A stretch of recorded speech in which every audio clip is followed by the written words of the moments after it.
अस्सलामुअलैकुम। Welcome back to my channel जिंदगी बदलो बाय उस्मा गफ्फार। उम्मीद करती हूँ कि आपकी ज़िंदगी लम्हा ब लम्हा कुछ ना कुछ थोड़ी बहुत बदल रही होगी, क्योंकि ज़िंदगी का बदलना बहुत ज़रूरी है। वरना ज़िंदगी बिल्कुल एक ठहरे हुए पानी की तरह गंदी गदली हो जाती है। सो अपने आप को कंटिन्यूसली मूव ऑन रखिए, क्योंकि ये आपका मूव ऑन रहना, आगे से आगे बढ़ते रहना ही ये शो करता है कि आप अपनी ज़िंदगी में आगे बढ़ रहे हैं, एक जगह पर रुके हुए और ठहरे हुए नहीं हैं। तो शुरू करते हैं अपना आज का वीडियो। आपको मज़ीद स्ट्रॉन्ग बनाने के लिए, मज़ीद मेंटली स्ट्रॉन्ग बनाने के लिए आपको क्या करना चाहिए। एक वीडियो में ऑलरेडी हम पार्ट 1 शेयर कर चुके हैं। पार्ट 2 में आपको ये बताया जाएगा कि मेंटली स्ट्रॉन्ग पीपल और क्या करते हैं। ये जिस बुक से मैंने ये टिप्स ली हैं और ये टेक्निक्स ली हैं, ये बुक का नाम नीचे मेंशन कर दिया गया है रेफरेंस के साथ, और राइटर का नाम भी लिख दिया गया है। सो अगर आप इस बुक का रिव्यू करना चाहते हैं, इस बुक को पढ़ना चाहते हैं, तो यू कैन विजिट। सो शुरू करते हैं अपना आज का topic. This is Usma Ghaffar. I am a motivational speaker, corporate trainer and a teacher. तो स्टार्ट करते हैं अपने आज का खूबसूरत टॉपिक। मेंटली स्ट्रॉन्ग पीपल ऐसा सेकंड काम हैं कि वो खुद को मेंटली स्ट्रॉन्ग रख पाते हैं।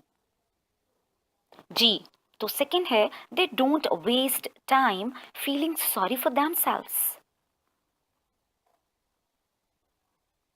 इसको किस तरह से डिफाइन किया जाएगा, इसके लिए मैं आपको एक कहानी सुनाती हूँ। उम्मीद करती हूँ इस कहानी के जरिए से आपका कॉन्सेप्ट बिल्कुल क्लियर हो जाएगा। तो शुरू करते हैं अपनी आज की स्टोरी। एक मर्तबा का जिक्र है कि दो बहुत ही जबरदस्त फ्रेंड्स, सिद्रा और निदा, खेल रही थी। ये उनकी बचपन की स्टोरी है कि जब वो बहुत छोटी थी, 10 साल की। दोनों आपस में खेलते खेलते हुआ ये कि एक दिन सिद्रा खेलते खेलते गिर गई। उसके गिरने पर उसके तमाम जो बाकी सामने दोस्त थे, उन्होंने और निदा ने भी खूब मजाक उड़ाया और उसको बिचारी बिचारी कहकर छेड़ना शुरू कर दिया। अब क्या था, सिद्रा चोट तो लग ही चुकी थी और सिद्रा काफी तकलीफ में भी थी, लेकिन वो चोट उसको इतनी तकलीफ नहीं दे रही थी जितनी उसको ये तकलीफ दे रही थी कि लोग उसे बेचारी बेचारी कह रहे हैं और उसका मजाक उड़ा रहे हैं। वो टाइम गुजर गया, दिन गुजरते रहे। इस तरह की बहुत से सिचुएशंस आई कि जिनमें निदा और सिद्रा आपस में खेलते खेलते झगड़ पड़ती और तमाम लोग मिलकर सिद्रा का मजाक बनाते। लेकिन फिर भी सिद्रा के दिल में निदा के लिए मोहब्बत कभी कम नहीं हुई। इसी तरह निदा के दिल में भी सिद्रा के लिए मोहब्बत कभी कम नहीं हुई।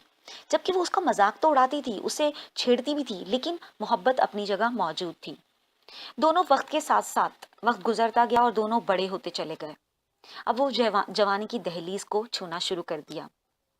लेकिन हुआ ये कि सिद्रा जो वक्त के साथ साथ बड़ी तो होती गई, लेकिन उसके दिमाग में कहीं ये चीज स्टिक हो चुकी थी, ये चीज चिपक चुकी थी कि वो एक बेचारी मजलूम लड़की है। जो भी कुछ बुरा होता है वो उसके साथ ही होता है। वो अक्सर बीमार हो जाती है, खेलते खेलते गिर पड़ती है, अक्सर उसके सर में दर्द रहता है, अक्सर उसके वालिदैन उसके साथ अच्छा सलूक नहीं करते, उसकी दोस्तें उससे प्यार नहीं करती, उसका मजाक उड़ाती हैं। वो ये सब सोच सोच कर अपने आप को सेल्फ पिट्टी का शिकार हो जाती है, खुद तरसी का शिकार हो जाती है और अपने आप को बहुत ही मजलूम समझने लगती है कि उसके सिवा तो इस दुनिया में कोई मजलूम है ही नहीं। जितना उस पर जुल्म हो रहा है, शायद ही किसी पर जुल्म हो। वक्त का करना ऐसा हुआ कि दोनों की मंगनी तय हो गई। सिद्रा के ठीक मंगनी के 2 दिन बाद, एंगेजमेंट के 2 दिन बाद, सिद्रा के मंगेतर की डेथ हो गई। अब ये चीज सिद्रा के दिमाग में और ज्यादा स्टिक हो गई कि वो तो है ही मजलूम, उसके साथ हमेशा ही जुल्म हो जाता है। अब जबकि उसकी किस्मत खुलने जा रही थी, तो किस्मत खुलने से पहले ही सो गई। वो शख्स जो उसका जीवन साथी बनने जा रहा था, वो उससे पहले ही छिन गया। अब ये चीज उसके जहन में स्टिक हो गई कि वो तो है गम की मारी, सारी परेशानियां उसी के साथ होती हैं, सारी तकलीफें उसी को मिलती हैं, सारे लोग उसी को तकलीफ देते हैं। उसका साथ देने वाला कोई नहीं। ये अल्फाज सिद्रा के दिमाग में कहीं चिपक चुके थे। वो अपने आप को बहुत ही ज्यादा मजलूम समझना शुरू कर चुकी थी। इस तरह से पूरी जिंदगी उसकी इस स्टेज पर पहुंच गई कि वो मजलूमियत का शिकार नजर आने लगी। हर कोई आकर उससे अफसोस करता कि कितनी बेचारी, एंगेजमेंट अभी हुई है और बेचारी का रिश्ता खत्म हो गया, वो चला गया। कुछ लोग उससे मनहूस भी कहने लगे, कुछ लोग उससे मनहूसियत का ताना भी देने लगे, और ये सारी बातें मिलकर उसको स्ट्रांगली मेंटल करना शुरू कर देने लगी।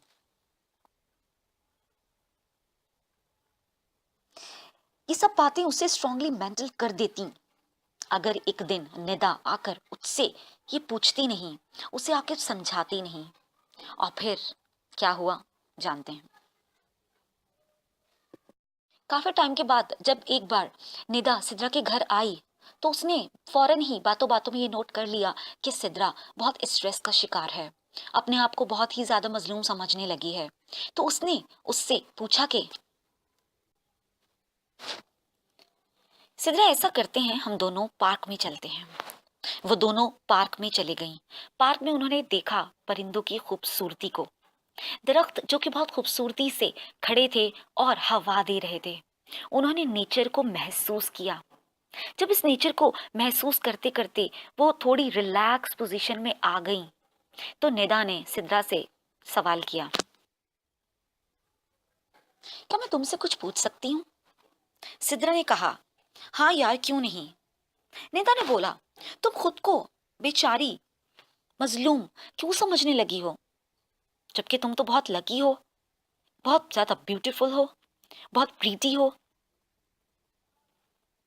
पढ़ाई में हमसे कहीं ज्यादा अच्छी हो। तो सिद्रा ने उसे कहा कि यार, तुम तो जानती ही हो कि मेरा हर काम होते होते बिगड़ जाता है। हर कोई मुझसे रूठ जाता है, लोग मुझसे दूर दूर जाते हैं। मैं कोशिश करती हूँ सबसे मुखलिस रहूं, लेकिन लोग मुझसे मुखलिस नहीं रहते। मंजिल से पहले ही मंजिल मुझसे दूर हो जाती है। निदा ने कहा, नहीं डियर, ऐसा नहीं है। ये तुम्हारे जुमले जो तुम अभी खुद के लिए बोल रही हो, अगर मैं तुम्हें कुछ ऐसे सेंटेंसेस बताऊं जो तुम रोज खुद से बोलो, तो मैं तुम्हें शर्तिया कह सकती हूँ, मैं तुम्हें डेफिनेटली कह सकती हूँ, मैं तुम्हें 100% श्योरिटी के साथ ये बात कह सकती हूँ कि तुम्हारी लाइफ टोटली चेंज हो जाएगी। क्या तुम जानना चाहोगे वो सेंटेंसेस क्या हैं? सो सिद्रा ने कहा, हाँ, क्यों नहीं। निदा ने उससे बताया कि अब तुम ये 5 सेंटेंसेस, सिर्फ ये 5 जुमलों को अपनी जिंदगी में ऐड कर लो और फिर मैजिक दिखना। सिद्रा ने कहा, ठीक है, बताइए। नंबर 1, निदा ने बोला, नंबर 1, खुद से रोज कहा करो सुबह में और रात में, और जब भी मूड खराब हो तो खुद से जरूर कहो, I am very lucky, I am very lucky. Number 2, I am loveful girl, अपने आप से रोज कहो, आई एम लवफुल गर्ल, यानी मैं प्यार देने वाली लड़की हूं, अनकंडीशनली, किसी भी लालच और गर्ज के बगैर। Number 3, I am very powerful, खुद को हमेशा पावरफुल समझो। अगर तुम खुद को पावरफुल समझोगी तो फिर तुम्हारे अंदर पावर ना सिर्फ पैदा होगी बल्कि उस पावर का सही इस्तेमाल भी कर पाओगी। नंबर 4, अल्लाह ने मेरी लाइफ को बेहतरीन बनाया है। ये चौथा जुमला है जो तुम्हें अपनी जिंदगी में ऐड करना है। और 5th, I am very very very happy. अगर निदा ने कहा कि अगर ये 5 जुमले तुम अपनी जिंदगी में ऐड कर लेती हो तो फिर इसमें कोई शक नहीं कि तुम्हारी जिंदगी 180 डिग्री पर बदल जाएगी। सिद्रा ये सुनकर बहुत खुश हुई और उसने सोच लिया, उसने निदा से कहा कि हाँ, ठीक है, मैं आज से ही अपनी ज़िंदगी में इन 5 जुमलों का इस्तेमाल, इन 5 सेंटेंसेस का इस्तेमाल शुरू कर दूँगी। ये कहकर दोनों अलग-अलग अपने-अपने घरों में चले गए। निदा कुछ अरसे बाद सिद्रा से मिली तो उसने उसमें नोट किया कि वो सिद्रा जो कुछ टाइम पहले बिल्कुल उदास, गमज़दा, एक तकलीफ में, सेल्फ पिटी का शिकार थी, हर वक्त खुद को मजलूम समझती रहती थी। उसे ऐसा लगता था कि दुनिया के सारे जुल्म आकर उस पर ही टूट पड़े हैं, सारी परेशानियां दुनिया की उसी पर आकर खत्म हो गई हैं। वो उसने ये नोट किया कि सिद्रा वो सिद्रा नहीं रही।